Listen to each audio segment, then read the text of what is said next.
Hi there, welcome to the Noah Presgrove case. Today, a very important focused map analysis in regard to Elisha Lee, Kaden Pressy's mom, and Georgia's mom, known as Melissa. I'm going to be combining the evidence and proof of call logs, start, midway, and then applying it to the timeline map analysis at the location where they were roughly at and try and understand what did they see. Did they get involved in anything whatsoever? I have an indirect viewer requested video today because there is a level of suspicion whilst the cracks have opened up in questioning with Kaden Pressy, Elisha, discrepancies and maybe much more, and cooperation or lack of it with phone data analysis and pings and whatnot. Let's use what we do have, what has been released to some extent, and try and figure out the timing of it all happening, because Elisha and Melissa were along the highway present at some point, and I'll be showing you roughly the times today with the consideration of how long it would take to get there and back, and it will make more sense.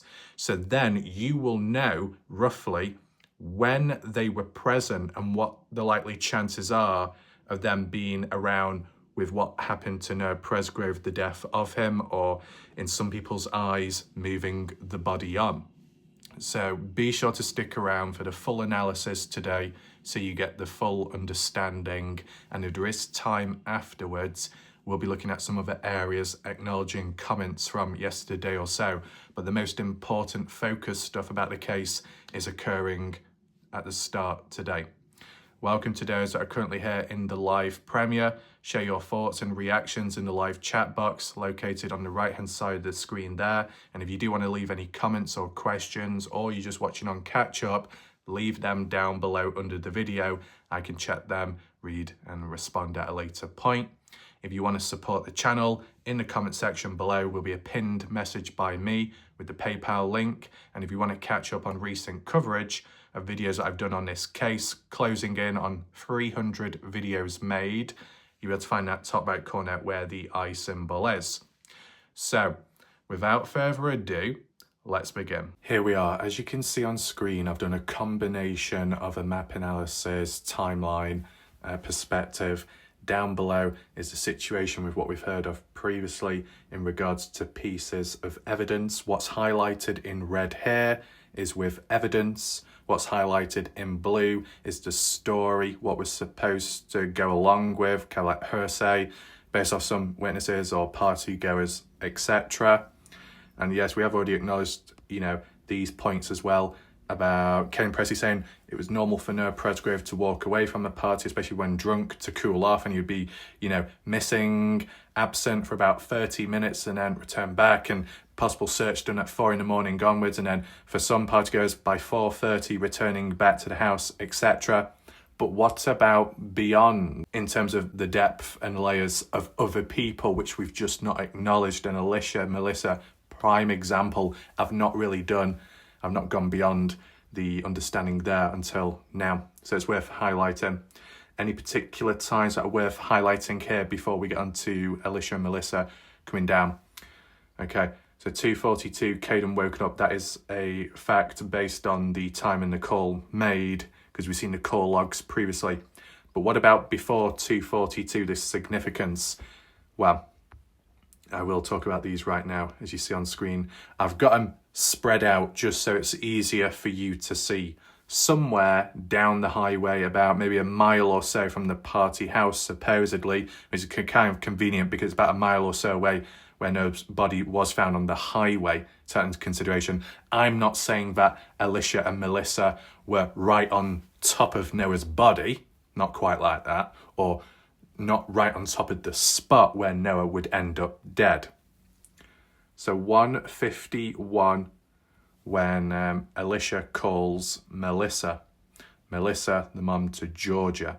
You might be wondering, why did Elisha call Melissa at 1:51 a.m? Well, that can be better explained with the use of the timeline what I have here in regard to Georgia herself and the text conversation log between Kaden Pressy and Elisha at the time of the party. Very interesting and important. It does have the timestamps, the dates and everything as we move along. But to give context, first of all, as for Georgia, Georgia is the one there in the white shirt, just in front of Jack Newton, the orange cap. And then besides Noah with the ponytail is Breely, Georgia's friend. And Breely originally drove Georgia down to the party. But when it did come to them leaving at a later time, which some people have said, or I think Breely's older sister or one of Breely's older sisters said it was actually around 2 a.m. or just a bit before 2 a.m. when they actually left or were driving away. How does that tie in line with the timing of when Elisha and Melissa showed up at the highway? We'll get to that later, but we just go through it bit by bit slowly so we get a full understanding. The timing of when Georgia Breely showed up at the party, well, from what Kaden Pressy has said in the past, it was around 10:30 p.m. Sunday night. And around that time, that's when Kaden said he had to sober up real quick to look out for Georgia, who was at the party, to make sure nobody messed with her. That's understandable. Kaden said he had no idea that Georgia was going to show up. Came off as a bit of a shock and surprise. An added responsibility. In regard to Elisha's reaction to it, well, on Parts in True Crime, Part 2, the never released interview, Elisha had stated that I had in my mind to go on down and take her back, like pick her up. But because I knew my son Kaden was at the party, I trusted in him that he would keep her safe. So I was okay with turning a blind eye. Kind of like what Kaden Pressy was getting at the time as well. No, don't be telling Melissa, I don't want Georgia to get in trouble. It'll be fine. You don't need to worry, Mom. You don't need to worry, Elisha. And Alicia's like, sure, fine. I trust you. But later on, that's when Elisha thought, no, I've had enough now. Now there is time to take action and contact Georgia's mum, Melissa. So there the attitudes and how it shifted with time, and you're going to see that through some of the text and conversations as for hard evidence. But, as for the true time of when Georgia and Breely showed up at 10:30 p.m. Sunday night, Kaden Pressy gives that time, but how true is it? Could he be out by 10 minutes, 20 minutes, 30 minutes? It's worth questioning, because even if it's a small scale thing, considering other timestamps, timelines have been questioned and been put in suspicion, it can have knock-on effects. This particular screenshot was taken from the video by Kaden Pressy. I took the screenshot just to show you who was in the still frame to make it clearer to see. We've already seen this particular video clip, not much to it, just Kaden panning around, sat down with his pink knee brace on, and that's pretty much it. Purpose and reason for recording it, well, Kaden said in his interviews, like Parts in True Crime Part 1, that he did it as a means to show Elisha, to prove to his mum that Georgia is in safe hands, the party's okay, and you don't need to worry. And in terms of the timestamps here, you start to see it just a little bit clearer. Now, this particular one is a little bit blurry, but don't worry, I can read it. There's Kaden Pressy's little profile top there. Is this Facebook Messenger or iMessage? Doesn't really matter. Text conversations. On the right is Elisha in the blue box. On the left is Kaden in the grey box. Kaden says, Georgia's here, but her friend Breely brought her here and is dropping her off when they leave. So I'm going to stop drinking so I can keep an eye on her. And that was posted at 10:41 p.m. So at 10:30, photo, what we just saw. About 11 minutes later, Kaden says what he says here to Elisha. That the original intention was for Breely to also drop off Georgia afterwards, after drinking and whatnot. But like what we've heard from elsewhere on Facebook, Breely's older sister, or two of them, came on down to actually give Breely and Georgia a ride home. That was the original intent, because Breely just couldn't drive because of the alcohol. So one of Breely's other sisters drove Breely's car home, and the other sister drove Breely and Georgia and the other car also. Something along the lines of that. And then there was that interception on the highway or form of communication. But at 10:41, Elisha said, "Why is Georgia there?" And Kaden says, "No idea, but she is. Her mom, Melissa, doesn't know anything about it." And Elisha says, "Kaden, don't let her do anything she will regret in the morning," at 10:43 p.m. And down below, Kaden says, "Don't snitch. I know, I'm keeping an eye on her." And Elisha says, "But you gotta watch her. She's wild." In what way? Does anyone know? Kaden says, "Making sure no douche tries anything." And Elisha says, "Please, just don't let anything happen to her." And obviously, something did happen to her. And then that's what eventually sparked and triggered in Elisha contacting Melissa. But you notice one thing, not at any point in this conversation here with the screenshots what we got, where Elisha says, "Oh, I'm going to tell Melissa. Yeah, I'm going to snitch." It's interesting because, to put it into perspective, in the Partners in True Crime Part 2 unreleased interview, Elisha had said, "I was going to go on down there, but because Kaden was present, I didn't need to because I put trust in him." And it's just in terms of not really acknowledging that urge to go on down immediately, just completely saying, "Oh, it's okay, Kaden." Kaden is like, right, don't grass, don't, throw her out there. I'll keep an eye out for it. It'll be fine. And Elisha doesn't even bat an eyelid. Elisha is already on the same wavelength as Kaden that, yeah, Georgia's here. Mother doesn't know, whatever. Just keep an eye out on her. That's pretty much it. So you can see they're on the same wavelength, which is interesting. Don't snitch, keeping an eye on her. And then moving on to the next conversation. This is later on, and you can see the timestamps a lot clearer. This is Tate, Duncan, Oklahoma, Monday, September 4th at 12:48 a.m. Now, I don't know if I cleared it up in the first video that I did some months ago. Either this is iMessenger or it's Facebook. It really doesn't matter which one it is, because this is hard evidence at the end of the day. September 4th at 12:48 a.m. Not a significant time in regard to when Noah walked off or when he died, but it's like the beginning of Monday when it all started to slowly occur, event after event. And what was one of the more prominent things which happened earlier on? Well, at 00 in the morning past midnight of Monday, you've got Georgia outside the party house on the porchway or patio area, head slumped, hands over her head because she's thrown up, been sick due to drinking alcohol or too much of it. Kaden Pressy took a photo of her and then shared it with Elisha, supposedly. And Kaden words it, "Georgia doesn't like alcohol." And Elisha's like, "Oh my God, don't let anyone take pictures of her." Don't let anyone take pictures of her. Well, Kaden's straight up taking a photo of her. So that's already happened. Now, the thing is, what doesn't make sense yet again is Elisha says, make sure no one takes photos of her. And Kaden says, no one has done so far. No one's taken any photos. It's okay. And yet Elisha is the one in the Partners in True Crime Part 2 never released interview to state, even though she wasn't there, to state that other people were taking photos of her. Well, I've yet to see any public photos of other angles, perspectives, and other times of Georgia. I didn't see anyone else taking photos of her. So why is Elisha saying that's the case? Because Kaden here says no one's taken any photos. So is that another discrepancy? Another slight problem? Crack in the walls? Makes you think. But, the other conflict is the age. What was the age of Georgia at the time?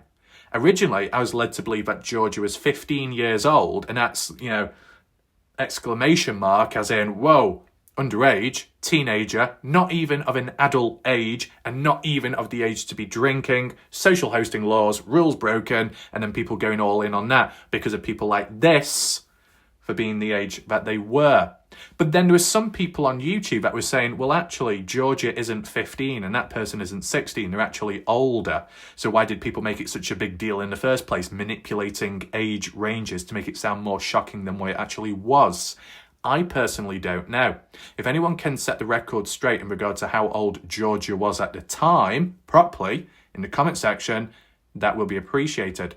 If any ages were adjusted or manipulated, you could tell some people definitely have an agenda when it comes to the social hosting laws in unnatural ways. Some. But besides that, Elisha's reaction, shock, didn't want this to happen, it ended up. Kaden says, yes, ma'am, no one has taken any photos that I've seen of. And Elisha says, can she stand up? And that's at 12:57 a.m. Next part of the conversation, what we see. Kaden says, yes, she is fixing to go pee and then leave. And that's at 12:58 a.m. So the conversation's still ongoing from what we've seen on the last slide. And Elisha says, follow her to the bathroom, please. As in, make sure you keep an eye out for her. After 12:58 a.m., there is complete silence. Kaden Pressy does not respond back. And you can see no more responses from Kaden. The next time Elisha responds herself is at 1:42 in the morning. Very close to what we're going to look at next, and that's why we've done it in this order. This is some kind of tracker which appears to show Georgia, where she is within the house, and then Kaden Pressy, where he is within the house. They're in separate areas. They're not close together. Elisha wanted Kaden close to Georgia all the way through, especially when hearing about Georgia throwing up because of drinking too much alcohol.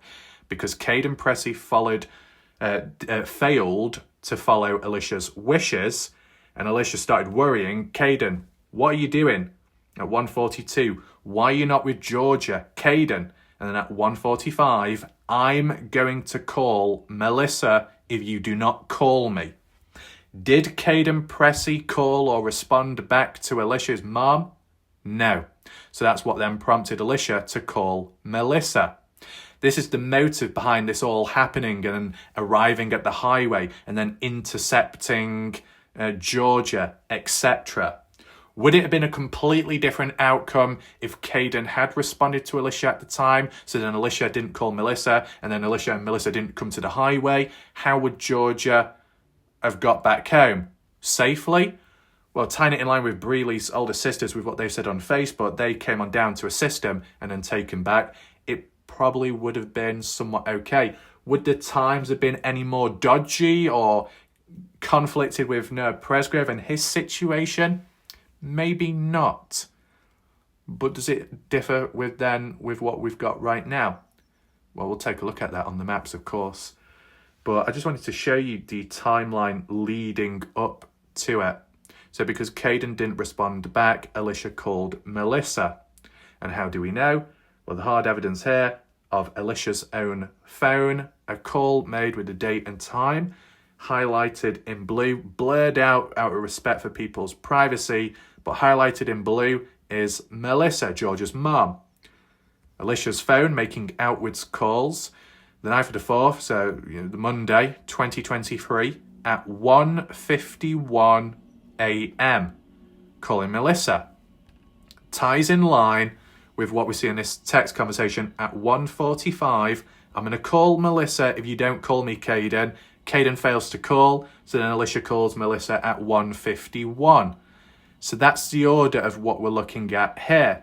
So what happened after 1:51 and the timing of when they arrived at the highway? And so a key factor which helps one's understanding is the actual time it takes to get from point A to point B. Specifically for Elisha more so, it's been said it would take her about 40 to 45 minutes to get to where the highway is. Kind of a similar situation for Renee Millan, if you remember that as well, a rough time estimate. So if you got 1:51 in the morning, let's round it up to 2 in the morning, because after Elisha has made a call to Melissa, maybe 10 minutes to get changed, get dressed, do whatever that needs to be done. Very early in the morning, let's be honest, 1:51 in the morning, a call made, and then having to get ready, then having to go out, cover 40 to 45 minutes. You're going to be getting there at around, what time are we looking at?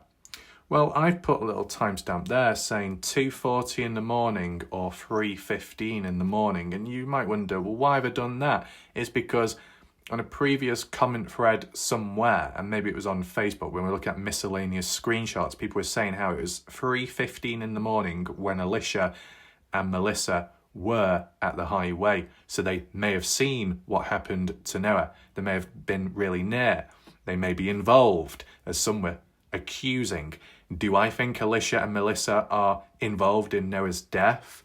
I would say no, because the hit and run has actually been ruled out. So if these people accidentally hit Noah on the way down to pick up, for Elisha, niece, for Melissa, daughter, I just don't think the timing correlates, or it's just not at the same time. So it just wouldn't be possible. And just on top of it, so 2:40 would make more sense in my opinion. And the reason why I say it would make more sense, because then it ties in line with then that call made to Kaden Pressy about being on the way home. Not as in already home, but maybe more so on the way. It depends how you interpret it, right?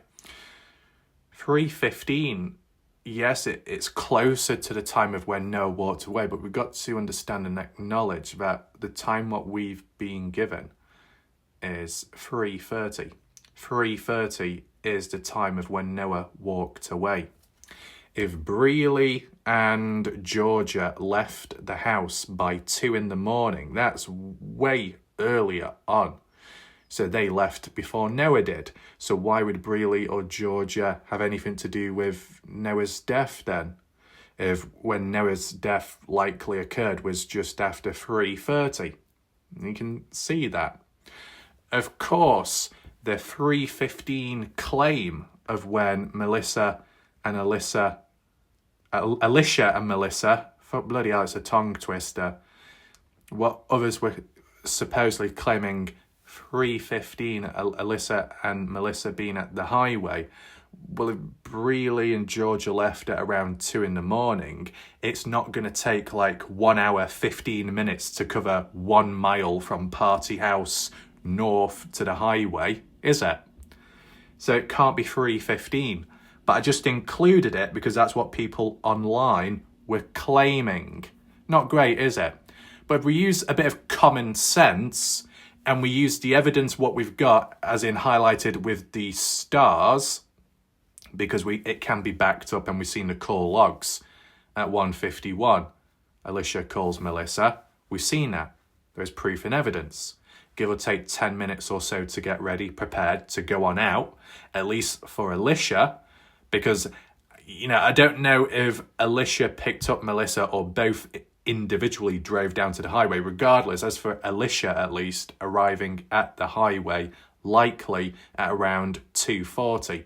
Because round up to 2 in the morning, it'll take 40 to 45 minutes to get on down to the highway. So it's going to be around 2:40, 2:45. And then how long were they waiting for then?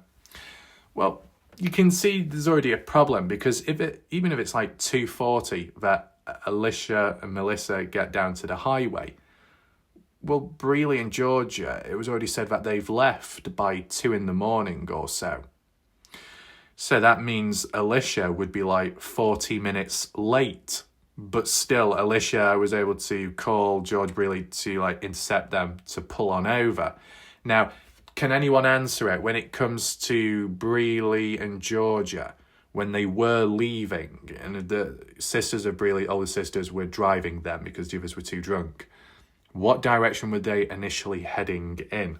Was it north or was it south? If it was south, well, then you could say they took a detour to head back north to meet up with Elisha and Melissa.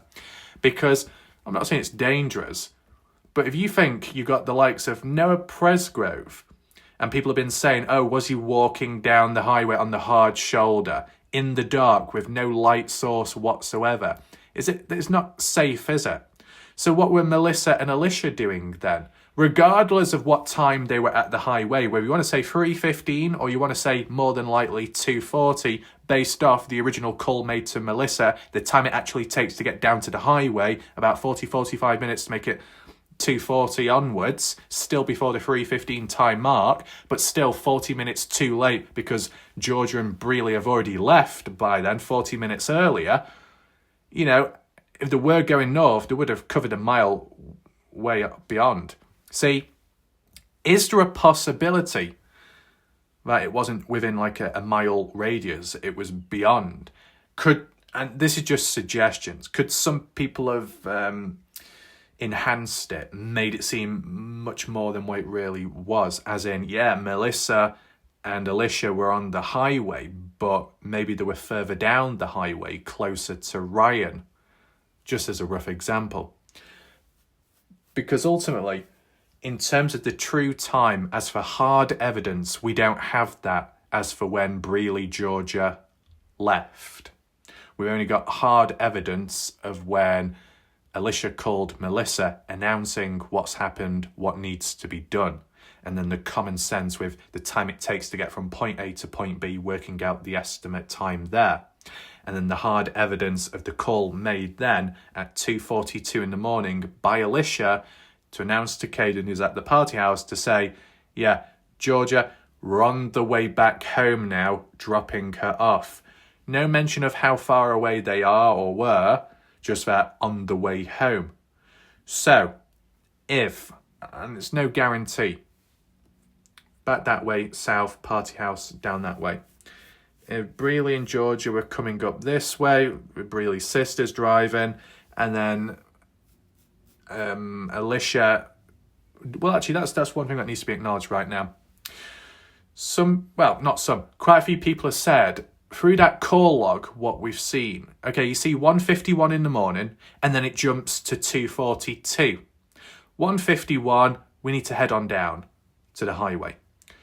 2:42, well, that's like, well, we've already got Georgia now, Kaden, we're on the way back home. Well, what about in between? Because it was said that communication was made to reach Georgia to say, hey, you know, we're here, we're picking you up. Can you pull aside? Can you park up somewhere? Can you meet us? Maybe on the highway. Some kind of dialogue like that. That's what supposedly happened. It would have had to have happened in order for the exchange, in order for, you know, person to swap hands with another person, with Melissa, right? That's the only other communication you could really do. And I guess that must have been triggered by when they noticed on a tracker app or so that there was movement. Oh, they're moving, quick, we better call them before they pass by or go off in a different direction. And the call logs do not show Elisha making the call. Oh, does that mean that Elisha is lying? No. Basically, it could have been, and more likely, Georgia's own mother, Melissa, made the call. And we've just not seen it in Elisha's call logs, because it was Melissa's phone that made the call, not Elisha. And we don't have Melissa's call logs. So we haven't got the hard evidence to back it up, but that's more likely the case that the actual mother called her daughter to say, hey, we're here. You need to pull on over. We'll come and collect you and take you home ourselves. That would make more sense. There might be so many calls on Elisha's phone made outwards, but as for Melissa, would have made calls as well. So that kind of fills in the possible blank there. I know someone asked that question in the chat recent time. I just wanted to bring it back up now, just so it makes more sense with you. Now, with it being true that the call made at 2:42 to Kaden by Elisha to say, we've got Georgia, we're on the way back home. Well, what's the timing then if you used to work backwards when Breely, Georgia actually left the house? Because it's not going to take 40 minutes to get from the house down to the highway north. So there's some little questions there. Could there have been a tight frame window? I wonder. Well, there is a bit of a tight time frame window when you take into consideration the timing roughly of when they got there and then the timing of when they were in possession of Georgia. If roughly they got at the highway at 2:40, 2 minutes later, they then had Georgia with them. 2 minutes. That's a very tight frame window. At least from my interpretation. And then in terms of when they got back home, supposedly that was 3:30. Well, if that's the case, then it's ideal for them because 3:30, they're back home. 3:30, Noah is leaving the party house. So that would mean that Elisha, Melissa, Georgia, etc. were long gone by then. So whilst they were at the highway earlier, Noah was still at the party. When Noah finally left the party to walk away wherever, and then whatever happened to him, later found on the highway, Elisha, Melissa, Georgia were already back home, supposedly. So they wouldn't have seen anything. They wouldn't have hit Noah. They wouldn't have seen really anything, would they? Unless there are some knock-on effects, chain reactions to previous events earlier on, as for the true time of when Noah walked away. Because, just to put into perspective, at a later point, Kaden Pressy, might have been in Partisan True Crime interview, or it might have been the police one. Kaden Pressy said in an interview that at a later point, Jasmine Millan told him that in between 2 a.m. to 3 a.m. is when Noah walked off. And obviously, based off what others have said in the community and certain party goers, it was, and I think Jack as well, it was 3:30 when Noah walked away from the house. And yet Jasmine Millan back then was saying between 2 to 3 a.m. as a rough estimate. Of course, the earlier it is, what are the chances then of someone like Brealey, Georgia, coming across Noah? Well, if and just by if Noah was leaving or walking away at 2 a.m. at the same time when Brealey or Georgia was leaving, or kind of close to or so, the chances of them seeing Noah are a bit higher. The chances of the sisters, older ones to Brealey, coming across Noah, higher. But as we saw in the conversations online, the older sister said, we didn't know about Noah wanting a lift home. If we did, we would have given him one, no questions asked. But did Noah actually want a lift by that time? Whilst earlier on, Kaden Pressy at some point may have said Noah was inquiring about getting a ride home, but couldn't see who Noah reached out to, only listening by ears, which is kind of interesting. Maybe Noah just accepted that, I'll just remain here. I'm content with being here now. It's fine, doesn't matter anymore. So there's that factor too. But if Noah did walk away at 2 a.m, then his time of death sounds like it would be occurring earlier as well. See, chain reaction. And if Brealey and Georgia are leaving around the same time as when Noah is leaving on foot, could there have been some kind of accident or collision? But it's not a hit and run, it can't, because it's been ruled out of a kind of vehicular-based death somehow. But would that explain Noah being down the highway at the hard shoulder when Melissa and Elisha were somewhere down that way as well? But that timing of when they were there was at 2:40. And if Brealey, Georgia left at 2, and if Noah had walked away at 2, still earlier on, before Melissa and Elisha get there. But if it all occurred at the highway on the hard shoulder, by the time Melissa and Elisha get there at 2:40, then Noah would have already been dead by then, likely, if he had walked away at 2 a.m. within that time frame period. We don't know the actual time of death, but we can give you like an estimate of when it could have all gone down and where he ended up at.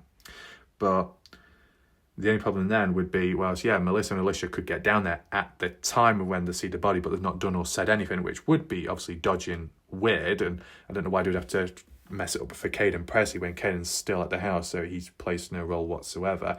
But there's been those counterpoints by people saying, Kaden Pressy took Georgia or something down to the highway to meet up with Elisha and Melissa that way. But that doesn't make sense, because Kaden said he was woken up by Elisha at 2:42 to say that, we've got Georgia. We have her now at this time and are on the way back home.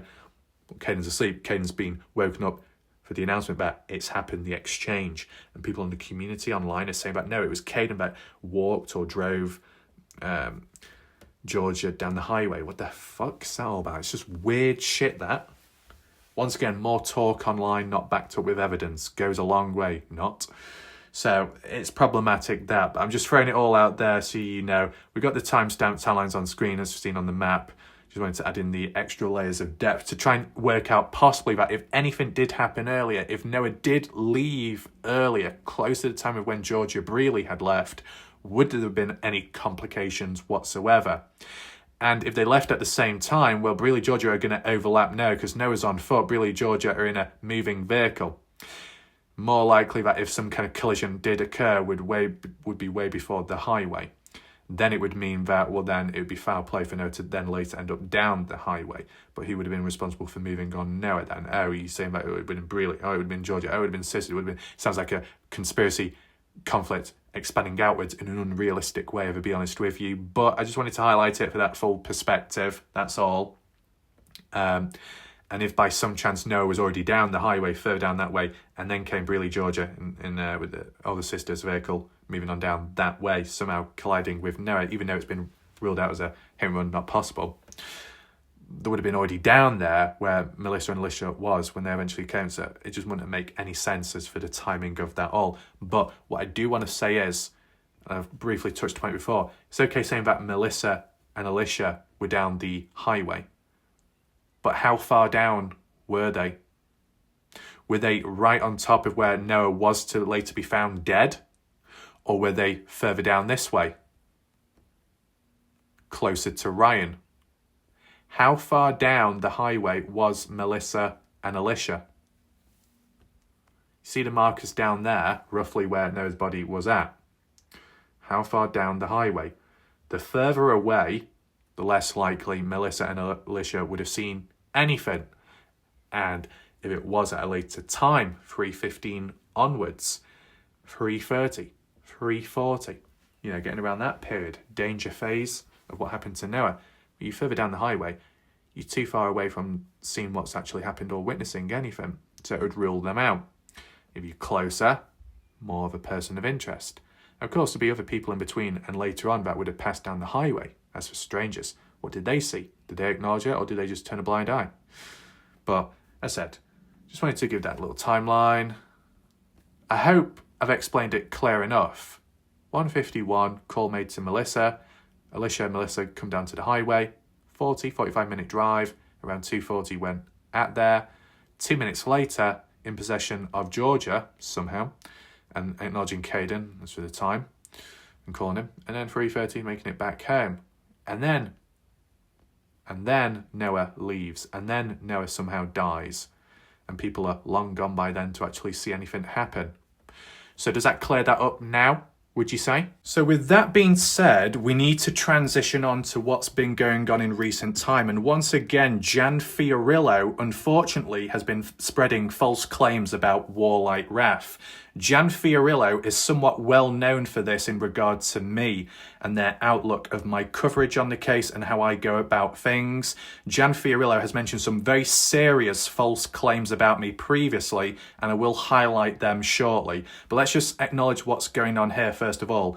21 hours ago, on the original Noah Presgrove page, a person called Human in Waiting talking about their comments being removed. The screenshots down below, although very hard to see, you can see a lot of text, so it's very clear and easy to know who it is. Jan, all about me, Fiorillo, because it always seems to be about them and their issues and troubles within the cases and stuff. Take in mind, let's just read the title or caption first and then reflect back on what page this is on. Once again, so it's not the first time, my comments, Jan Fiorillo's comments, somehow mysteriously disappeared on Warlight Raf's sensationalised, let's use the fancy jargon, Facebook reporting channel on YouTube. But of course, one claims this is a YouTube thing, and he certainly has never deleted my comments. Well, Jan Fiorillo, do you actually have hard evidence and proof of me manually removing or deleting any comments? Do you have background information of my channel or the mechanics within from YouTube to say that I manually removed your comments? I don't think so.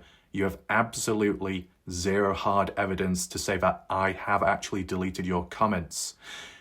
You refer back to me claiming it's a YouTube thing. It is absolutely a YouTube thing. I cannot even be bothered to delete your comments, even if I wanted to. It'll take that long to scroll all the way down to the bottom to then remove the comment or whatever because of how long the comments are in the first place. You know, people like Jan Fiorillo, their comments need to remain public so then the general public can witness what Jan has to say. I think it's quite important. Now, if one was to block somebody on YouTube, well then comments wouldn't be visible from there on then, or previous ones would then all disappear, yes. And of course, certain humans along the way that are very toxic, very negative, really abuse freedom of speech. There needs to be a level of leniency, but at the same time, there needs to be a level of firmness. Now, Jan Fiorillo is really pushing it and is on thin ice, okay?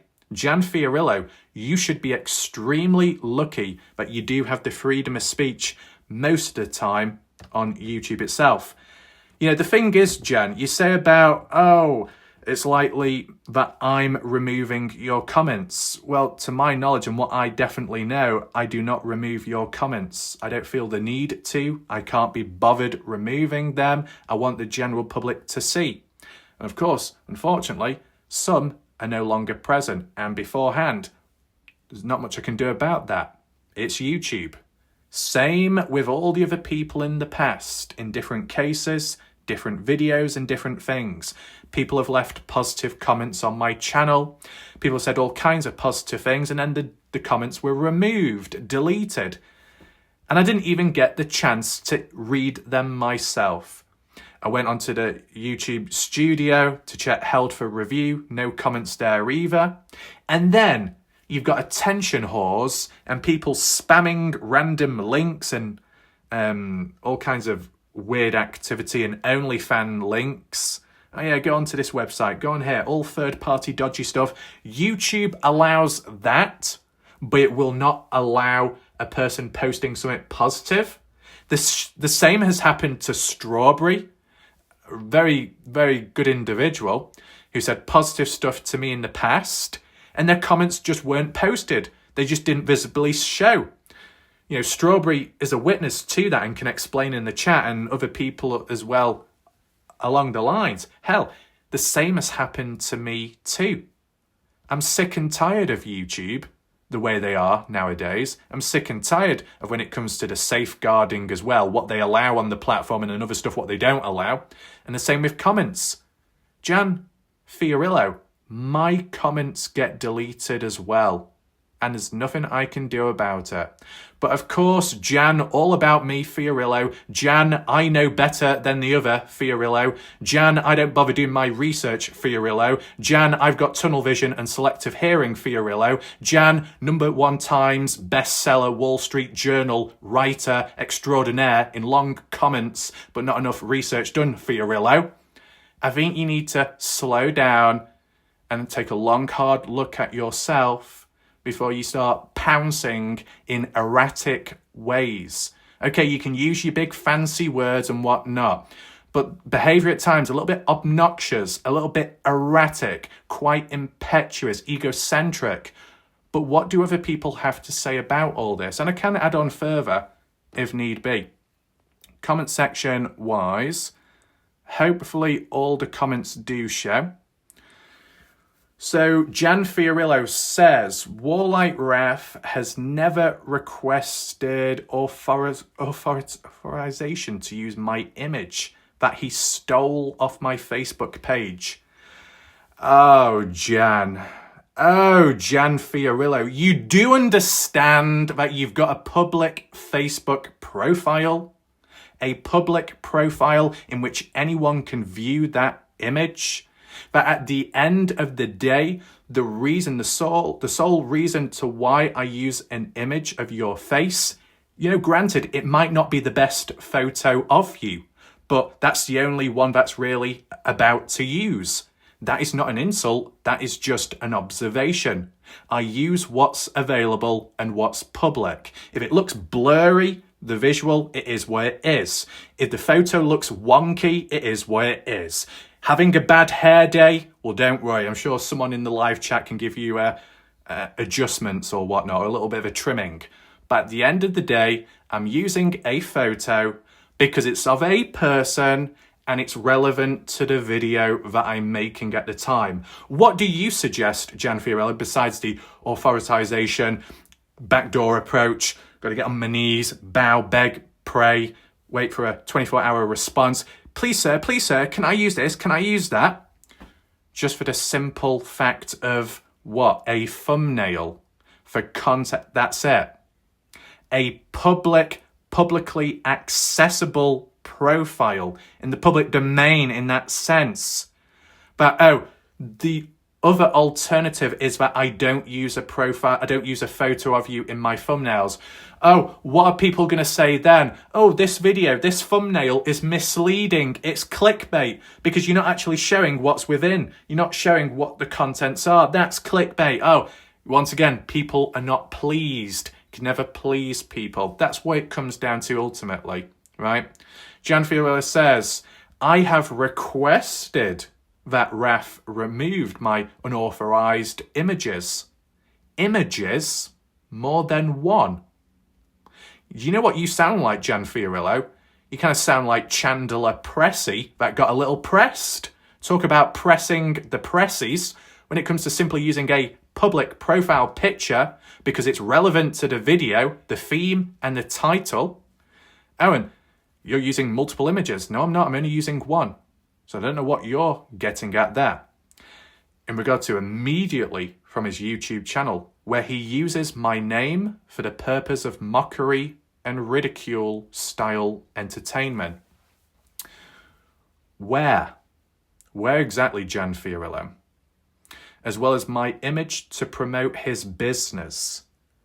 Promote his business. Okay, am I some famous entrepreneur? Obviously not, because I can't even get the words. I can't even say the words properly. Well, there we go. I am just a piss-poor average person. I'm not a good person. I'm not a bad person. I'm just a person. That is it. And for over 10 years or prior to 10 years, I've been a ghost. Keep my head down, do what I do what I can. That's pretty much it. Basic. Don't make a big deal about it. Unlike how other people might. Like how other people may talk on and on and on. The concept of mockery and ridicule could be how you perceive and observe it, but that's just subjective. And in terms of, if there are times, Jan Fiorello, where you make a prat of yourself or how you behave, well, that's just simply on you. I am making over observations, that is all.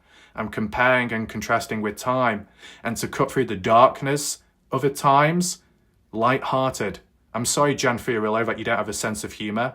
I'm sorry that you don't have any funny bones in your body. Might have to see a doctor for that, but don't worry. Dr. Raf is here. Oh no, because that'll be called out as well. Oh no, Dr. Raf. He's got a second business. Is he even a licensed doctor? Oh my God, I'll have to see his manager. What? Anyway. See, the thing is, I don't really get much entertainment out of Jan Fiorello. It's quite boring, if I be honest with you. So there's nothing like done out of like nastiness there. But to be honest, the way Jan has spoken about me, a bit more damaging. Anyway, there are other instances in this one video where he intentionally mischaracterized me, but I wasn't going to take the time to list them all. You're not going to take the time to list them all, but you'll take the time to write many other memoirs and long comments. This is one of many instances that I can name where he has not only mocked, ridiculed, intentionally disparaged my character and made false claims about me, whilst also using my name, my image to promote his business without consent. Oh, goodness gracious. I'm sure people in the live chat right now are thinking all kinds of things. Well, you got to understand, Jan Fiorello, there's a range of people that have detested you from a very long time, and yet someone like me was very patient and lenient with you despite everything. I guess that gets forgotten about along the way, doesn't it? But no, we don't just stop there, because we've got Boss Babe, supposedly also known as, what is it, Elizabeth Eden something, or Eden Elizabeth, with that like, was that like a horse or something, profile picture, like galaxy, black and blue, with colourful stuff. Or is it, no, not Elizabeth, it's Suzanne Edenfield on YouTube. Now, Boss Babe didn't have any issues with them. The last time I communicated with Boss Babe was to do with excellent spite for silencing and censoring Warlight Ref's dedicated, focused Noah Presgrove videos, just because it was not deemed as discussion worthy on this page. And Boss Babe was being all supportive and friendly towards me. What do they say now? I can say that I've learned in the last decade that the fuckery is not limited as to who is it on, where it was, how it's used, who it's used on, or just exactly what it is. I don't get to watch live premieres. Warlight Raf always had, but when I noticed weeks ago that as Warlight Raf was talking in his video, there was a war going on in the chats. There's been a war since day one. It doesn't matter what case you cover, there will always be conflict in the chats, the comment section, Facebook. Anywhere in life, there will be conflict, there will be wars. War never changes, Boss Babe. But anyway, and he never acknowledged any of it. Oh, I'm sorry, am I supposed to have a dog chain on me and do everything possible? As in, what do you mean, Boss Babe, that I didn't acknowledge it? What, you mean in my next upcoming video I didn't acknowledge what was said in the live chat the night before or so? I'm sorry, it's probably just because I was too busy focusing on the case at hand and not the petty drama on the sideline and doing a focus video all about that all the time. I've actually got other things to be covering. You know, the stuff that people keep talking about, saying that should be covered. Oh, but now you want me to cover the not as important stuff slightly away from the case. But I'm sure if I do that, then you'll probably say to me that, oh, you're drifting away from the case. What the hell are you doing? Ah, right. So it's a lose-lose. Damned if I do, damned if I don't. Okay. I don't tolerate bullies, and I would not allow it in the chats of my video blogs.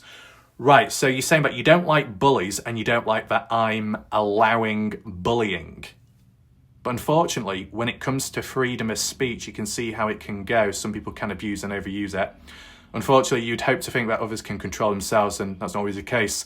And while some people from the dark side could be a bit bold and could be considered dark, well, the light side are no better.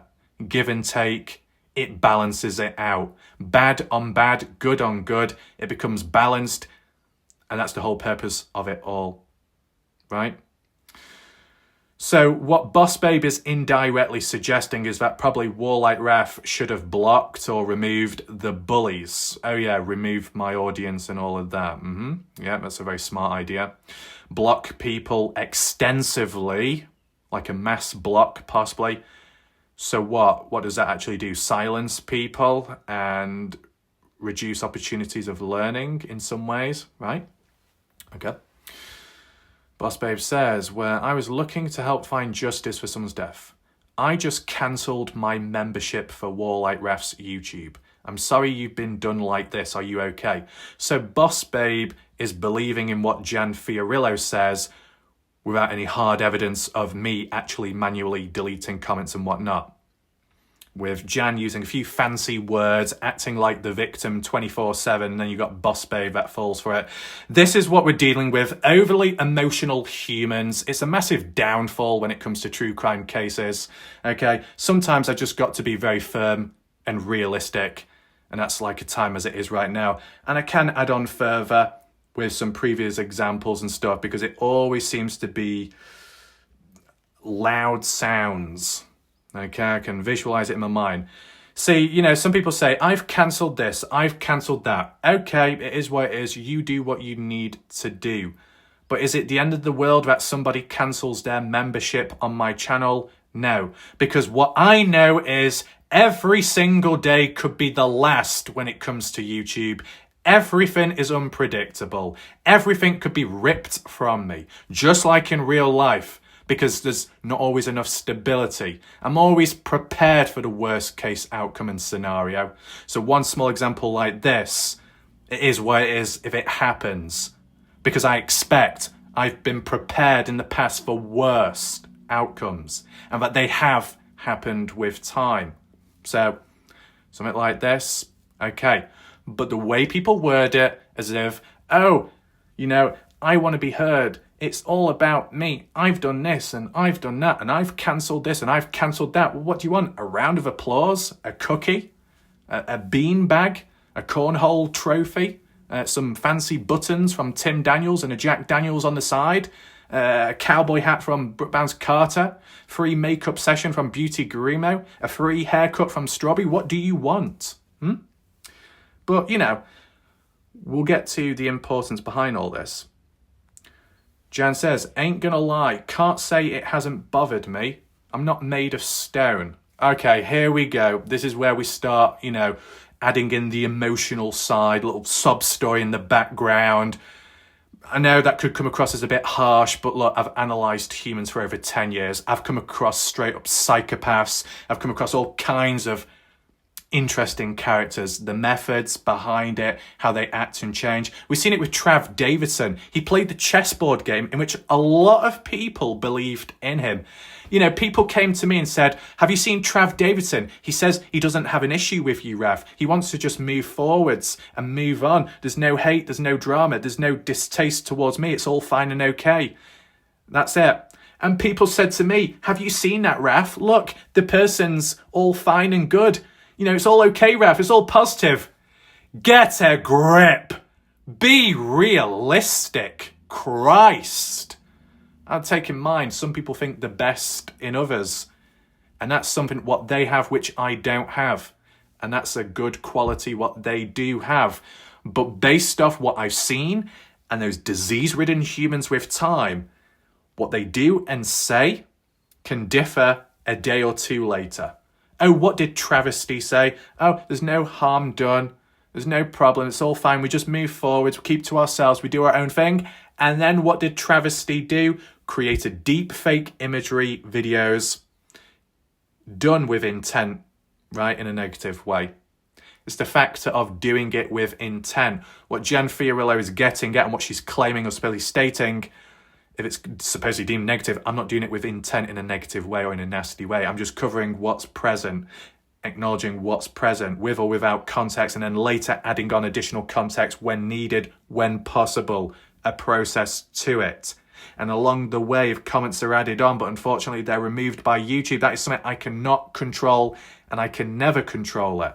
And I've been on the receiving end of it as well. And other people have been on the receiving end of it too. And many other creators have been on the receiving end of it as well. But Jan Fiorillo, who's not a content creator, just doesn't understand. Believes that they're right and other people are wrong. Look, listen, learn, research. There is still time, Jan Fiorillo. I know when it came to AJ Williams accusing me of being a narcissist and saying all kinds of stuff and still yapping until this day. They can't stay away. They keep coming back as a statistic. It is what it is. But it's just the behaviour by people along the way. The attitudes, where they come from, their background, their positions in life, high up, whatever. And that's how they speak to people online. What's it like in real life? Oh, is it all formal, professional and nice? Two-faced behaviour? Possibly. Think of the Dylan Rounds case. There were nurses, more so nurses only, that were so toxic online. Some manipulative, others really petty and dark. Just imagine in real life, you're on the receiving end of one of those nurses and you get on their bad side. Right? You get people in certain professional roles, high positions, responsibilities. You see how reckless they are online compared to in real life, but that's their true self shown when they can. Be very careful about that. But let's just read one of the chapters in Jan's book. My husband said this to me last night when I was crying over the recent betrayal. Of whom? We discussed the risk for your own personal safety are a safety. When you made that offer, you chose to do it anyway. Our daughter didn't even feel our grandchildren were safe to stay with us last summer. But if you had known when you made your offer, when you tried to do something good, that it would turn into this, do you think if you knew then what you'd do now, do you think you'd still make the same choice? I said, I like to think I would, but with the same added layers of personal protection. Is that Sam? See, there's things that I've experienced myself. Would I change it? Well, we'll get to that very shortly. Because we're going to start getting realistic. We are going to get realistic. We're going to start locking on. Oh, we will do that. Okay? Boss babe, this is so me because I carry my crystals with me everywhere I go. Uh-oh, here we go. When negative stuff sneaks up, me taste my chakra rainbow mother beep. Okay, oh, a rainbow. Looks like we're ticking all the boxes there. Okay, interesting. Let's just move on. This person who appears to be irrelevant because I've never seen them before, I've never really gotten into Warlight Raph's videos. I just don't like the pace of it. Okay. And how he went about speculation. Are you really saying that? As in what, though? The one video I watched in its entirety, because I was very familiar with an area he was focusing on, was an hour setting up a scenario that seemed super implausible. And that seemed to be the gist of a lot of his videos. Right, so you've not actually watched the entirety of my other videos, you're just basing it off one full one, what you've watched, and you've made the assumption or presumption that all the other videos are the same. Well, you've not done your research there, are you? So you're on really thin ice with how you interpret it. Very reckless behaviour, absolute embarrassment there, quite degenerative, not a good look, okay? Really not a good look. But the cheek for this person to say that, when you look back on the army page, the case discussion page, and how there's been a lot of bollocks over there, and the false claims being made about, what, Noah Presgrove reaching out to his father, calling, and the actual father officially stating that never happened, and yet the rumours came from either the army and or the case discussion page, and so much more, and then the Dina Rose about all the BS with JJ Bumpass, his name being dragged in it, the Covent dragging his name in it. Really reckless behaviour. But, you know, if you wanted to interpret it in another way, that if supposedly I'm the one being accused of using material elsewhere, as some people like to say, don't they, including Jan Fiorillo. Oh, Warlight Raph has to rely on Facebook pages and groups. Okay. So if supposedly that was the case, and Shizzle here says Warlight Raph's videos and the way it's done about speculation and it's a bit loose, it's not good, it's super implausible. That's what most of his content's like. But by the way, I've only watched only one video, but you know, all the others are probably the same anyway, even though I've not watched them. But if I have been using material elsewhere, oh, and what I've done is really bad, how I've covered it is really bad, well, look to where I used it from. Oh, it's the army page. Oh, it's the case discussion page. The same place where there was a lot of rumours started. Do people not do their research? Anyway, that being said, is this what his channel has become? Covering all the drama surrounding the supplemental characters? Wild. I've seen some in true crime groups, the people that get involved, but the goings on surrounding those cases is a whole nother level. Oh, come on, Shizzle. You need to do your research. You think that the Noah Presgrove case is wild? With the true crime groups, this is child's play compared to the Dylan Rounds case, compared to what I was put through back then, what other people were put through as well, separately elsewhere. That people in the Dylan Rounds case lost their jobs because other petty people called in on them. That certain people who weren't even within the Dylan Rounds case but within the community got dragged into drama where people had their own kids taken off of them because of others in the community and drama. That other people supposedly were made homeless as well. That some people were swatted when doing a live stream. Okay? There's been a lot worse and a lot darker situations in previous cases. You think the Noah Presgrove case is bad? Think again. It can be so much worse, and it has been. I've been through that to some extent, and I'm still here. I'm still standing. I'm still making videos. nearly 300 made. The Dylan Rounds case, as much as I was treated badly there, nearly 500 videos made from start to finish of when the case was solved, and so much more, okay? All these humans that are talking are in absolutely no position, okay, because they lack experience. And we can go on a little bit further later. Why give him any airtime? This is just dumb. That is probably one of the most sensible comments on this entire Reddit thread in a while, okay? Jan Fiorillo says, thank you for taking the time to share your thoughtful comments to help spread more kindness in the world. Do you see that tone by Jan Fiorillo, how you could interpret it? Exactly. It's not exactly positive because it sounds positive, but at the same time, you could make the case an argument, not as a fact, but as a suggestion, but there's a bit of an undertone to it, condescending in some way. Anyway, honestly, I never did either.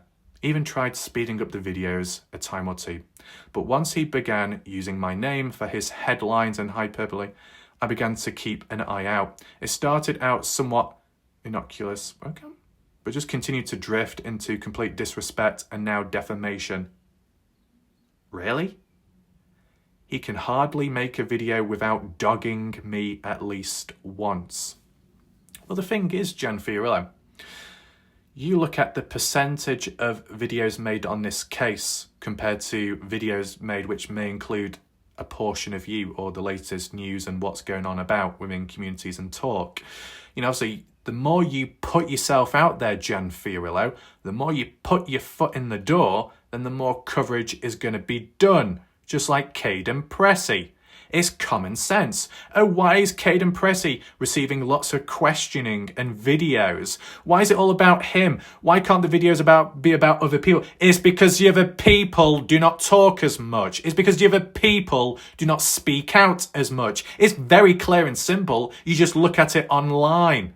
You look at the activity levels. The more active somebody is, the more coverage that can come from it.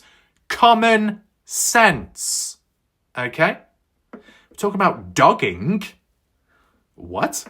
I mean, in terms of in the UK, dogging is more so to do with very inappropriate activities in public, which can involve, you know, two people, if not more.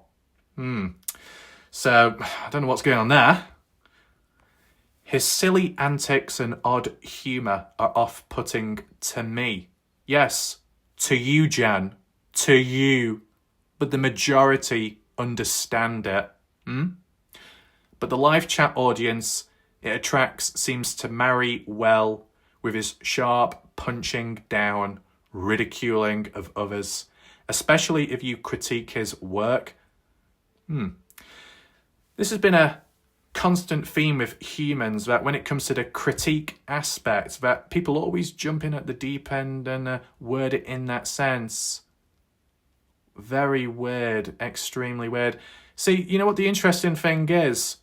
Successful YouTubers, big channels and other influencers elsewhere have praised my work, style and coverage. Who do you honestly think I'm going to listen to more, right? A person that's never done YouTube before, or a person who has and is on a bigger scale and size and growth? What they do, what they're successful with, if they mention positives to me and only positives, that's got to count for something, right? On the same path, maybe. Anyway, somehow, Noah tends to get lost in all the drama. Far from it, Jan, that's what you think. It does not get lost. I can spin multiple plates at once. It's embarrassing, these analysis made. Even though he is Warlike Ref's current drawing card, and to be fair, stays on point, his content can be good and valuable. See, you know, positives there. Is this as a means of killing with kindness? You know, I've looked at what Jan had to say. She's mentioned about how it can get emotional and, you know, adds on the critiques or the, well, actually inaccurate claims about me with the deleting comments and all that, which is a load of bollocks. And then finishes it off with a nice positive towards me. You know, in this situation, you could say kindness kills, makes me feel bad. You know, Jan said this and that, but she still has positive things to say about me. Well, that's all good, credit to them. But kindness does not kill me. Okay? Kindness does not kill me. Because I have come across other times fake kindness, you know, not truly genuine. Is this the case here? Who knows? And parking. Does anyone know if there is a character limit when posting a comment or replying to one on YouTube? If so, what is the limit? This person's implying or suggesting that if you overtype the limit, then the comment may get removed. I don't know personally, but at least this person is using some reasoning ability as for other possible outcomes. But at the end of the day, what people are saying here, you know, Warlike Raf has drifted away from the case. Noah has been forgotten about, as what Jan says, on behalf of me, speaking as if they're my personal representative and manager, that what I'm doing and covering isn't enough and it too focused on drama, and other people agree. I'm sorry, what page are we on? Drama Central? The Daily Beef? No, we're actually on Noah Presgrove, the original Reddit page. And what's headlining today? All about Warlike Raf. Oh, am I famous? Interesting. So the same people that go on about things are drifting away and what Raf's doing, it's not good. Oh, but by the way, we're going to do a whole post dedicated to Warlike Raf and a whole post talking about me. Well, this is typical, isn't it? So as you saw at the beginning of this video, focusing on the most important stuff, as usual. And then later on into the video, we acknowledge other things along the way. That's just how it goes. That's the process and the cycle. And then at other times where there is absolutely nothing else to go off by because there's not much going on, but to still keep the case somewhat active as for discussions, chats and whatnot, then we look at the side things. Just take in mind that when it comes to the community aspect, drama or not, it runs in parallel to the case because it's about the case. And as well, some people within those communities are within the case itself, hence why it all links. And whilst I do what I do with time, and whilst things have backfired, more so elsewhere, on Facebook pages, groups have imploded, people have been blocked, kicked, removed, and all kinds of stuff going down, messy moments. I predicted it all, I made videos about it, and then others had the cheek, rudeness to say, oh no, we don't need that, oh it's drifting away from the case, it's not good, it's not needed, it's unnecessary, blah, blah, blah. And then you got too close to the fire, you got burnt, and then what do? I was right, simple as. Like all the times in the past, it is what it is. But this situation with Jan Fiorillo, and it's all documented in my previous videos, all under control there. But Jan Fiorillo is the one to falsely accuse me that when it comes to my channel, the reason why I've got 7 million views in total on my channel, the reason why I've got 15,000 subscribers is all because of the Noah Presgrove case. That I have built my supposed career off the Noah Presgrove case. You do understand, Jan Fiorillo, I started in 2013 and then things started to grow more in 2020 with other stuff. And that my most viewed videos of over 200,000 views have nothing to do with Noah Presgrove, have absolutely nothing to do with true crime or missing person cases. It was everything to do with music that I created myself with my own instruments, original. So the way I've built my channel is through many means and different types of videos and context and much more. Jan Fiorillo has made the false claim to say that I'm only where I'm at because of the Noah Presgrove case and wording it in a slightly negative tone or an undertone to make it seem like that I'm benefiting because of the sake of someone's death. Very manipulative, emotional wording there in some way. You want to interpret it, or how you could interpret it, right? When it comes, so just based off that, the way Jan makes false claims about Warlike Raf growing because of the Noah Presgrove case, that's not true. You can see with hard evidence and proof where the real videos are at and where I started and what other things I've done in between: exercise, ASMR, psychology, reviews, gameplay, and so much more and beyond, that with what Jan has said there, which is incorrect. already, they're not in any position to be talking. And that can apply to other people on Reddit as well. And even Boss Babe, in no position to be talking. Boss Babe, the way they've appeared, last time I came across them, positive, now negative. Any communication in between, any update? No. Two-faced behaviour, yet another one. And we'll bring it up right now. What's the pattern here with these people and more beforehand? Overly emotional, overly attached. The emotions conflict with reality. You're at a crossroad of, what's right, what's wrong, what's true, what's false, what's realistic, but maybe dark. And what do people choose? Oh, we'll choose to listen to you based on your words without any hard evidence. Well, that seems like a microcosm of this bloody case in general, doesn't it? I have dealt with overly emotional humans. And I'm not talking about in general in life, that's something completely different. I'm talking about cases where people latch on with an emotional connection, emotionally charged. People like that could be considered pure and innocent, but at times they get in the way of the truth. They get in the way of realistic thinking, holistic thinking, whilst other people are trying to theorize and come up with all different ideas and possibilities. Other shizzle, as based off their username, talks about, oh, that doesn't seem quite plausible, that seems unrealistic, that's so silly, and probably all the other videos are like that. Have you not seen the theories and ideas on the Facebook pages? You've completely forgotten about that. But have you not actually done your research to actually understand that I'm actually acknowledging different points of views and different ideas and concepts along the way, or does that just get forgotten about? Seems to be the case.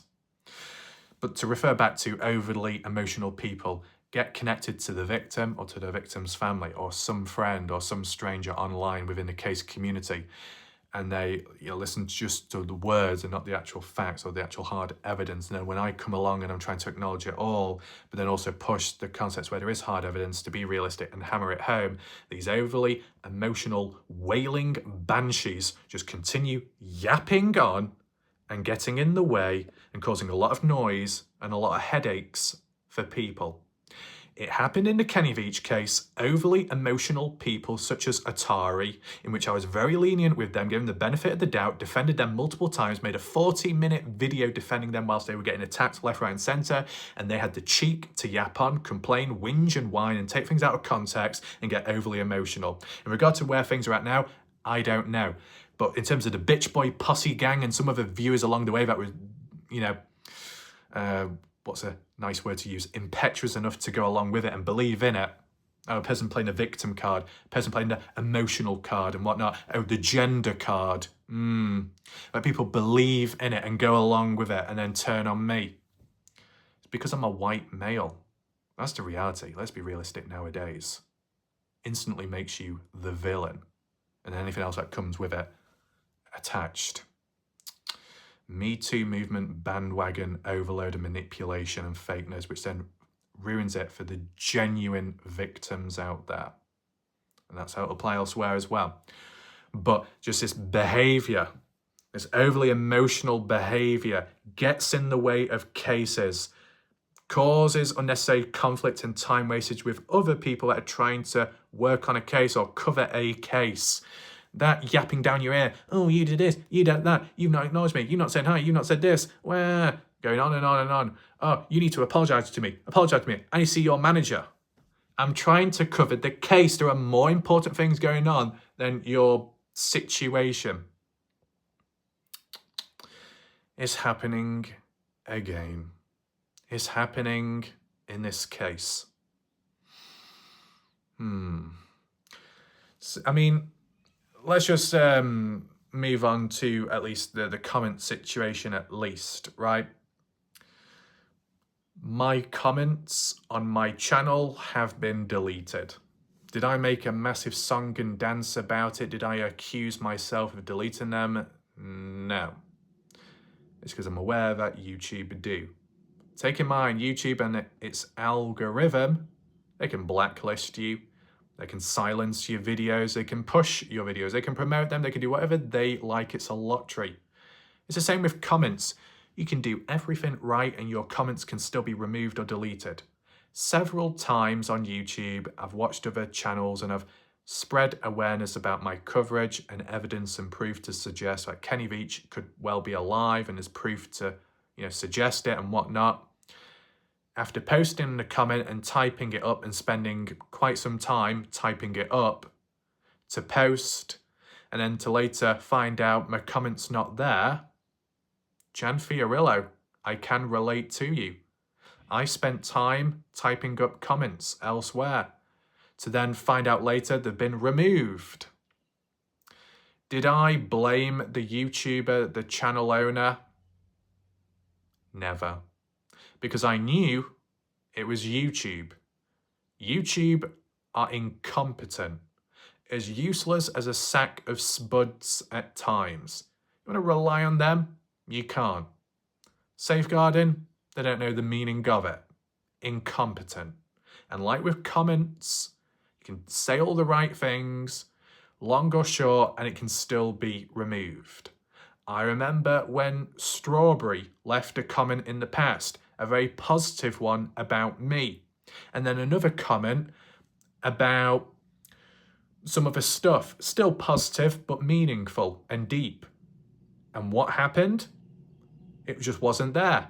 Did Strawberry jump in at the deep end and then say, why did you delete my comment, Ref? No, because Strawberry actually has a mind and can think for themselves. Regardless of what's going on about, they use their mind. They use reasoning. They use their patience. They use their kindness. They use, outwards thinking as for, okay, maybe YouTube doesn't like me. Brush it off as a bit of a joke, lightheartedness, good sense of humour, Strawberry, right? I remember that in the past. I remember that.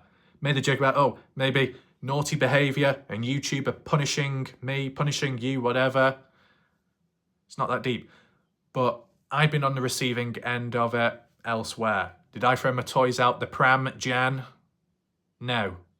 You do. Did I make it all about me back then with people? No. But you seem to. Okay? See the separation between one and the other. And to top it all off, you think it couldn't get any worse? Oh, it did.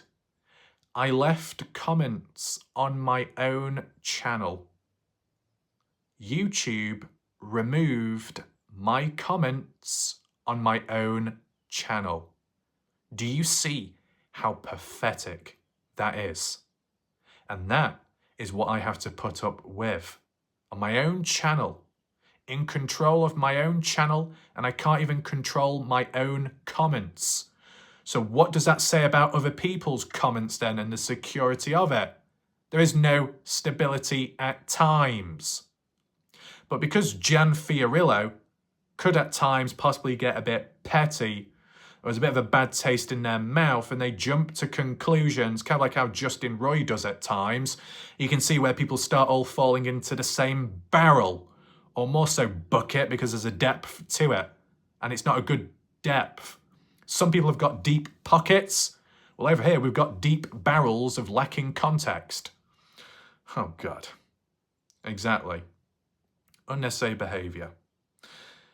The way Jan Fiorillo mentions stuff at times, like organises with the language and wording, there's been times in the past there's a bit of a negative undertone about me, says a lot, and then just hidden in between some of the lines, a slight critique, a bit of a negative way or a bit of an insult towards myself, just trying to slip it in hopes that I wouldn't notice it. I'm sure their response would be, oh, I didn't mean it like that. Right, okay. That's where it is. The same reasoning should then be applied to me with my courage. See, the difference is, if people are going to make a show of themselves or dig themselves into a hole or portray themselves in a negative light, that's by their own doing. I'm just simply documenting it, and that is it. That if there are other videos made where other people are speaking bad of someone, and I did a coverage of it, I'm not the creator of it, right? But if there's a follow-up or a needed follow-up, then that's what happens, and it has happened previously, and still some people are not even grateful for that. See, the thing is, Jan Fiorillo, you are not blocked on this channel. That may come across as a massive surprise to some people, as for the audience, but you're not blocked. You can still comment. You should be grateful, Jan Fiorillo, because as we've heard in recent time, supposedly you've been removed here or there maybe on Facebook. You may have not always had the chance to respond or the chance to comment. So you should be able to understand and appreciate what you have and when you have it. Because at times it can be so delicate, it can be taken away just like that by a click of a button, by someone as an admin or moderator. In terms of Boss Bay, with the possible controlling of what people say in the chat and comment section and much more, you honestly think that blocking people will solve the problem? And you don't know what happened in the Dylan Brown's case and beyond. You block someone, they come back under an alternative account, and you don't even know who they are now. You see how it gets more complex, more problematic. A person, a viewer can be blocked. They can come back under a different account, a different username, maybe 2, maybe 4. The worm effect, you chop it in half, then 2 form, multiple form, and so on and so on. But, there's a lot to process, a lot of bollocks to process, but for most part of it, Jan Fiorillo, and it applies to other people too, are just not in a position to be talking based off their own attitude, their own behaviour, and what they've said previously, and the massive false claims made, and jumping the gun at times. Jan Fiorillo in the past also made that little snide remark of, well, I bet Roll Like Rafa to posting this, you're probably going to delete it, aren't you? Well, it wasn't, was it? That specific one at the time. But these other ones in between have. And that is unfortunate. I find it frustrating as well. And the same with other people. Frustrating as in, why should YouTube do that to someone when there's other people that do worse and they don't get punished? But what I would say is Jan Fiorillo's comments deserve to remain public. They don't deserve to be deleted, no. I've seen far worse. On a couple of occasions, there's been people with time, and I'm not going to remember people's names, I just remember the words, where, people have said, War Like Raf, are you autistic? That's been said at least 10 times. A couple of people have said, War Like Raf is a retard, and some other stuff in between. A couple of people have said, War Like Raf, you need to go kill yourself, and so on. It's just a standard words and behaviour of people online. Does it impact me? No. But nice people then turning nasty, is that worse? In my opinion, yes. That two-facedness and more. It's a bit different. And with past experience in the past as well. There's more context for that. But in terms of, those words, what people have said to me, okay, kill yourself, retarded, what else, autistic, and anything else in between. Were those comments removed by YouTube? No. Right? Do you see what I mean? Jan Fiorillo does a long paragraph, whether you want to read it or not, about the case or in between. Guidelines not broken, but her comments get removed. And then some other random person, degenerate, can come on in and call me this and that. Oh, but that's okay, they get away with it. And YouTube does nothing about it, nor do they automatically remove it. There's no consistency whatsoever. It's hit and miss. Just like how we've seen just recently and last night, Jan can leave her comments and they remain public, and then the odd ones along the way just aren't there. It's weird. And whilst I've explained it, Jan will not listen. Jan will not acknowledge it and just, rolls eyes back and think, oh yeah, we're led to really believe that. Really? Well, I'm sorry, Jan, who's the actual creator here? Oh, me. So I think I'm going to know a thing or two about how YouTube works more than you do, who's never been a creator, okay? Look, learn, listen first. But to put into perspective, when it comes to that Reddit page in particular, in recent time, what has really been talked about? War Like Raf, comments being removed, false claims being made about that. Okay, that's really newsworthy for the case and all about Noah. And what's another previous thing? Oh my God, Jack Newton and Carter Combs are going to go on holiday and explore the world. Really? And that links to the case completely. It's all about the case. It's all about breaking news. And people have the cheek to say what they say to me. I think people need to know their place and role before they do start talking, to look, listen, learn, and possibly reflect. Can you do that for me? Some of it tells me that that could be rather difficult. Okay? Was there anything else to acknowledge? So like when talk about backstories and other things along the way, oh, would you have done this still? Would you have done that, knowing everything that would have gone wrong? Were in control of it and stuff? Well, in terms of my encounters, what's in control of and what isn't, regardless, at the end of the day, by me coming across a strawberry after everything that's happened in the past, in real life, more so, and at times online, with the absolute hell that I've experienced and gone through, I would go through that 100,000 more times if it meant coming across a strawberry. It's as simple as that. Every ounce of pain and suffering worth it. Okay? When I start getting locked in and realistic, that's exactly what we're going to do. Okay? And like when it comes to YouTube and the cases, it's indirect, right? You cover a case, you get involved in a community, you come across people, waves. Some come, some go, some remain, stay for a certain length of time, whatever. At hand, covering a case, doing what you can. And then secondary, depending where you are on YouTube or whatever platform, growing as you go along, naturally. Steady, fast, slow growth, whatever. In regard to the cases that I've covered one by one and the order that I've done it in, with what's come along with it, good and bad, it's a place where I can acknowledge in life that there's been times, more so often, where the positives, small scale or not, have greatly outweighed the negatives. And normally that never happens anywhere else. But I can actually acknowledge that. So by the order of how I've done things and the cases that I followed, I'm moving into the Noah Presgrove one. As many times, and if there was more future attacks on me and more negative stuff that might happen in this case or community, whether I deserve it or not, whether it's necessary or not, with what I've experienced up to now, what I've witnessed myself, and with coming across one person, was it worth it? No questions asked. Yes. Simple as, that's it, non-negotiable. But, you know, there will be times where I'll defend myself because that's what I've always done and that's just how it works. And the people that don't agree or don't like it, it is what it is. At the end of the day, I've done this in the past, it worked, I'm still here. It explains for itself, okay?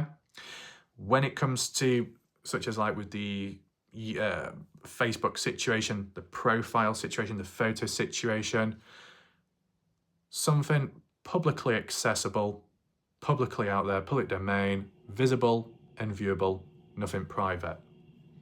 No rules broken there. In terms of providing context to actually explain what the video is, to show what's present, it's necessary, somewhat important.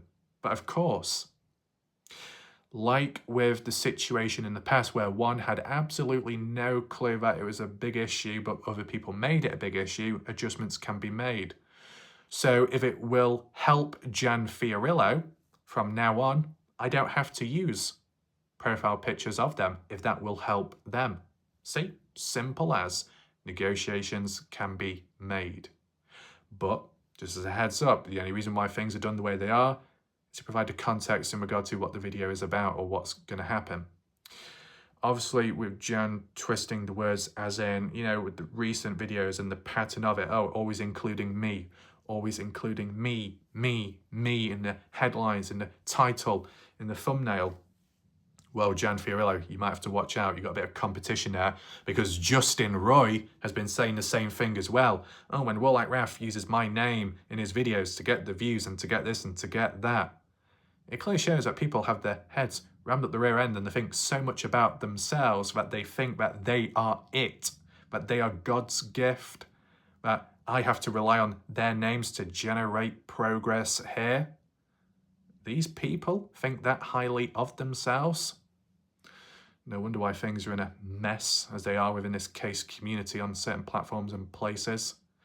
See, you know what happened in the past? There was a private investigator in the Dylan Browns case.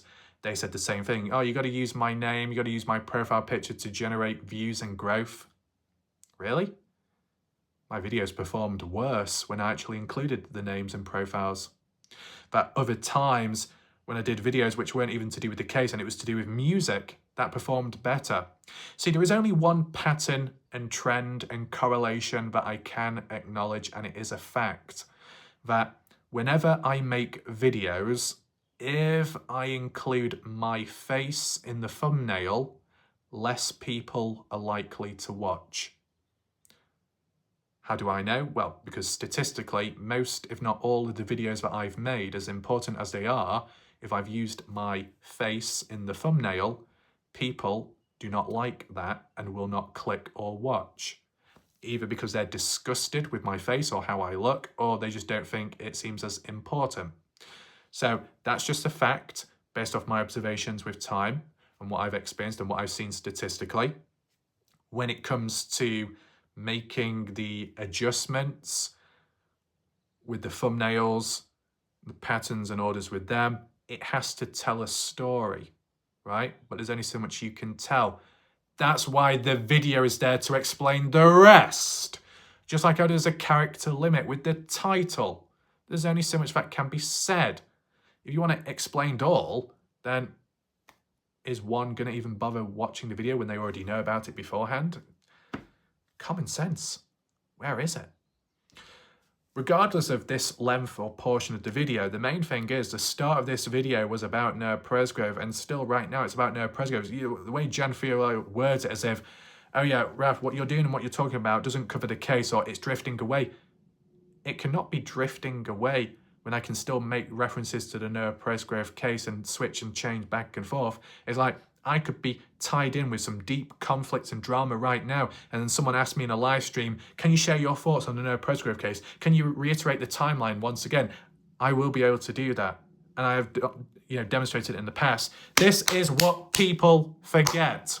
When I've done live streams in the past, things have got wild, sometimes dodgy, and other times in between. And other times there might have been conflict. There might have been a problematic person in the chat. All kinds of stuff going on in a live chat, in an actual live stream. A live stream where everything's recorded in the moment and everyone can see everything live. Risky at times, because anything could happen, right? And when I did those videos, what ended up happening was whatever's going on in the conversations and talks, getting deep, getting focused, possibly drifting away from the case. 30 to 40 minutes later, I suddenly switch back on. I'm like, right, and by the way, we're talking about the case here. We're talking about the times, the dates, the stamps, and the details. And I go so deep and I'm so locked in. It shows evidence. The work on the channel shows it. So when you, Jan, I'm not a creator, Fiorillo, Jan, I may wear glasses at times, but they don't show 20/20 vision. More so, it shows lacking context vision, Fiorillo, is that, obviously not in a position to be talking first of all. But also, secondly, to say that, oh, I can't do this or I can't do that, or I'm drifting away from this or that, you seem to be drifting away yourself in your own post all about yourself and making false claims about my comments, me removing your comments. This is the pattern. This is the current pattern and trend right now. For people watching right now and for future references, we've seen the patterns and trends of two-faced behavior. The patterns and trends of predictions all coming true by me and things imploding on itself. The current pattern and trend is more and more now you'll see people where they start talking and they're just not in a position to be speaking based off what they're doing elsewhere in the moment or what they've done previously elsewhere. And you compare, contrast, you see the big difference, right? At least with what I cover and what I do is on my channel and it's public.